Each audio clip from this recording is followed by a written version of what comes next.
بابا جان، دوسرا سوال آپ کی خدمت میں یہ عرض ہے کہ ایک خاتون ہے تو وہ کہتی ہیں کہ سحری کے وقت ان کے پیٹ میں شدید درد ہوا. اس نے سحری کی نیت اس طرح کی روزے کی کہ اگر تو مجھے سحری کے بعد بھی پیٹ میں درد ہوا تو پھر تو میرا روزہ نہیں ہے، اور اگر پیٹ میں درد نہ ہوا تو پھر روزہ میں رکھوں گی، کنٹینیو کروں گی. اب ہوا یہ کہ فجر کے بعد، اذان کے بعد اس کو پھر پیٹ میں درد ہوا تو اس نے سیرپ وغیرہ جو پیا، اس نے دوائی لی. بابا جانا پوچھنا یہ ہے کہ ایسی صورت میں اس کو صرف قضا لازم ہے یا وہ کفارہ بھی دے گی؟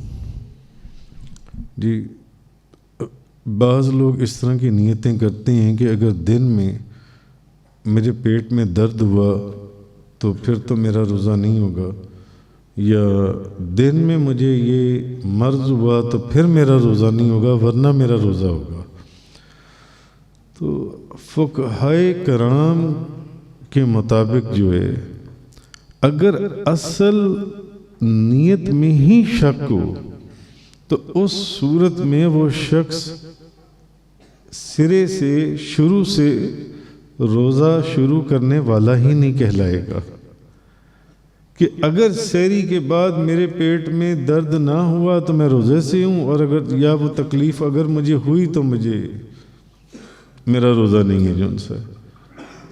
تو ایسی صورت میں تو وہ شخص جون سے وہ روزہ شروع کرنے والا کہلاتا ہی نہیں ہے کہ اس نے روزہ شروع بھی کیا.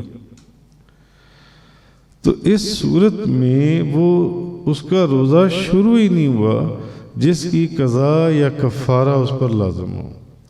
ہاں، اس سوال کی صورت میں اگر وہ فرض روزہ تھا تو اس کے اوپر اس روزے کی قضا لازم ہے، وہ اس کو بعد میں روزہ رکھنا پڑے گا. اس کا روزہ نہیں ہوا اس نیت کے ساتھ جون سی ہے. اور اگر نفل روزہ تھا تو پھر تو کوئی ایسا معاملہ ہی نہیں ہے. اسی سے ملتا جلتا بہار شریعت کے اندر ایک مسئلہ لکھا گیا کہ کسی شخص نے ایک ایسی نیت کی کہ کل اگر کہیں دعوت ہوئی تو روزہ نہیں، اور اگر کہیں دعوت نہ ہوئی تو پھر میرا روزہ ہے. تو یہ بھی شروع سے اصل سے وہ روزے کی نیت سے ہی نیت نہیں تھی، تو یہ بھی روزہ نہیں ہوگا. جیسے کہ اس شخص نے یہ کہا یا اس عورت نے یہ کہا کہ اگر میری دوپہر کو طبیعت خراب ہوئی تو میں روزے سے نہیں ہوں گی ورنہ میرا روزہ ہوگا. تو اس سے روزہ ہوتا ہی نہیں ہے، اس کا روزہ شروع ہی نہیں ہوا.